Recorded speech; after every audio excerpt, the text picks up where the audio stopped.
Dearly beloved, how are you? Are you keeping well? We have entered into the last day of this month. We are going to enter into a new month tomorrow. On this last day, we must think about all the goodness of God and praise Him. Do you know how much God loves you? That's why He's talking with you every day.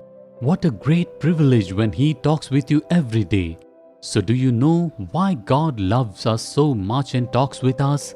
The Lord says in Isaiah chapter 43 verse 4, "Since you were precious in my sight, you have been honored and I have loved you.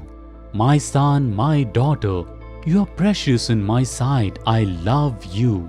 And therefore, God says that He loves you. It says that God loves us and He is our friend. What a great privilege it is. You tell today, Jesus calls me as His friend. I am Jesus' friend. What a great privilege it is. Therefore, rejoice. He is watching over you. You are precious in His sight. Do you know why? Because you love Jesus. You love God, isn't it? That's why He loves you so much. Saying how much my son and my daughter loves me. How great is this son's love for me. He trusts me. He loves you very much. So tell him, Jesus, I love you. I trust in you. Your love and trust upon Him only makes Him glad. You tell, I love you. I love you whatever may happen to me. I will always trust you, Jesus, and He would love you so much.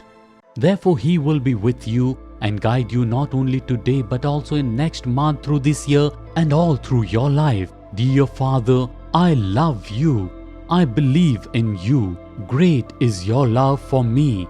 I offer you praise, saying thank you, thank you. Thank you, Father, for protecting me, blessing me, speaking with me, and answering all my prayers throughout this month. I will love you, Lord.